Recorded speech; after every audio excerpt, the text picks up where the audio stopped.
Hello students, welcome back to my channel learn with Seema ma'am. তোমরা যারা Calcutta ইউনিভার্সিটির আন্ডারে BA first semester, second semester এবং third সেমিস্টারের ছাত্রছাত্রীরা আছো, ক্লাসটা তোমাদের সবার জন্য অত্যন্ত গুরুত্বপূর্ণ। আজ জিওগ্রাফি আইডিসির একটা ভেরি ইম্পর্টেন্ট প্রশ্ন তোমাদের সাথে শেয়ার করব, প্রশ্ন এবং তার সাথে উত্তর। এর আগের ভিডিওতে আমি তোমাদের সিলেবাস এবং কিছু প্রশ্ন উত্তর নিয়ে আলোচনা করেছিলাম। যারা এখনো সেই ভিডিওটা দেখোনি তারা গিয়ে অবশ্যই চেক আউট করে নাও, আমি ডেসক্রিপশনে লিংক দিয়ে রাখছি।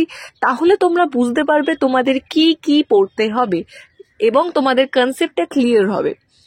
আজকের যে প্রশ্নটা আমি শেয়ার করব সেটা কিন্তু তোমাদের পরীক্ষার জন্য ভীষণ গুরুত্বপূর্ণ একটা প্রশ্ন। তোমরা এই প্রশ্নটা ভালো করে তৈরি করো, তাহলে কিন্তু তোমরা পরীক্ষায় কমন পাবে। এবং আরো একটি গুরুত্বপূর্ণ কথা আমি তোমাদের বলে রাখি, আমি কিন্তু তোমাদের এই পেপারের অর্থাৎ জিওগ্রাফি আইডিসি পেপারের অনলাইন এবং অফলাইন কোচিং ক্লাসেস করিয়ে থাকি। তোমরা যারা ফার্স্ট, সেকেন্ড এবং থার্ড সেমিস্টারের ছাত্রছাত্রীরা আছো এবং তোমাদের যাদের geography as a IDC subject রয়েছে, আমি কিন্তু তোমাদের পড়াই। তোমরা যারা আমার কাছে কোচিং ক্লাসেস করবে ভাবছো তারা কিন্তু আমার সাথে সরাসরি যোগাযোগ করে নিতে পারো। আমার নম্বরটি 9163713838। আমি স্ক্রিনে এবং ডেসক্রিপশনে নাম্বারটি শেয়ার করে রাখছি যাতে তোমাদের কোনো রকম অসুবিধা না হয়।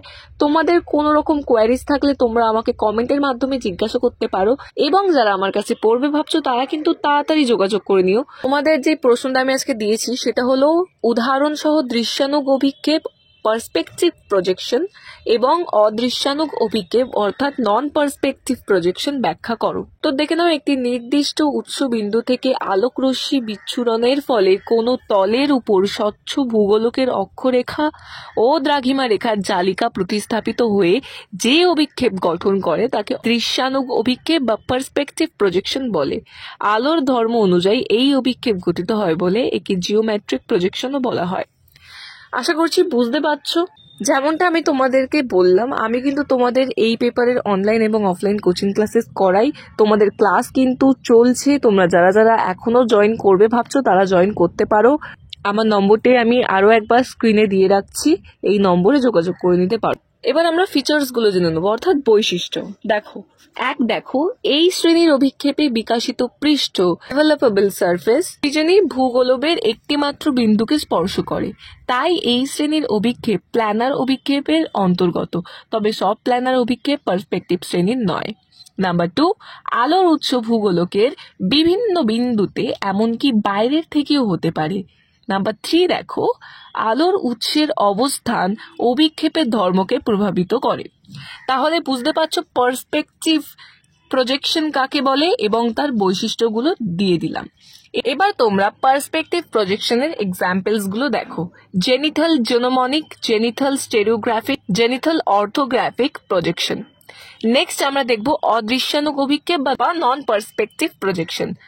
সংজ্ঞা দেখে নাও, নির্দিষ্ট কিছু ইস্পিত উদ্দেশ্য পূরণে সক্ষম এমন একটি সুনির্দিষ্ট নীতি অনুযায়ী আলোর যে কোনো উৎস ছাড়াই যখন কোনো অভিক্ষেপ তলের ওপর গ্র্যাটিকুল আঁকা হয় তখন তাকে অদৃশ্যানুগ অভিক্ষেপ বলে। এবার এর বৈশিষ্ট্যগুলো দেখবো আমরা। ফার্স্ট বৈশিষ্ট্য দেখো, অভিক্ষেপ আঁকায় জিওমেট্রিক পদ্ধতির পরিবর্তে গাণিতিক পদ্ধতি অনুসরণ করা হয়। নাম্বার 2, নির্দিষ্ট নীতির ওপর অভিক্ষেপের গুণ ও ধর্ম নির্ভর করে। নেক্সট দেখো, ভূগোলকের কোনো বিন্দু অভিক্ষেপ পৃষ্ঠের কোথায় অবস্থান করবে তা নির্ভর করে অভিক্ষেপের নির্দিষ্ট কোনো গুণ বা ধর্ম বজায় রাখার ওপর। এবার এর এক্সাম্পলস গুলো দেখে নাও। Simple conical projections, Bonne's projections ইত্যাদি, এবং সব বেলন শ্রেণীর যেমন Mercator projection, cylindrical equal area projection ইত্যাদি এর উদাহরণ। তো এই ছিল আজকের একটা গোটা প্রশ্ন এবং তার উত্তর। যেমনটা আমি তোমাদেরকে বললাম, আমি কিন্তু তোমাদের জিওগ্রাফি আইডিসি পেপারের অনলাইন এবং অফলাইন কোচিং ক্লাসেস করিয়ে থাকি। তোমরা যারা আমার কাছে পড়বে ভাবছো তারা কিন্তু জয়েন করে নিতে পারো। আমি নাম্বারটি স্ক্রিনে দিয়ে রাখছি। আমি আমার ক্লাসে প্রত্যেকটি নোটস দেওয়া থেকে সেগুলোকে বুঝিয়ে দেওয়া এবং লিখিয়ে দেওয়া সবকিছু করে থাকি। যারা আমার কাছে পড়ো তারা তো জানোই, এবং যারা নতুন পড়বে ভাবছো তারা কিন্তু জয়েন করতে পারো। তোমাদের কোনো রকম কোনো অসুবিধা হলে অবশ্যই আমাকে কমেন্টের মাধ্যমে জানিও। তোমাদের আরো কোনো প্রশ্ন চাই সেটাও আমাকে জানাতে পারো, আমি কিন্তু সেটার উত্তর পরবর্তী ভিডিওতে পোস্ট করব। এরকম আরো ভিডিও পাওয়ার জন্য অতি অবশ্যই আমার চ্যানেলটিকে সাবস্ক্রাইব করে রাখো। Thank you so much.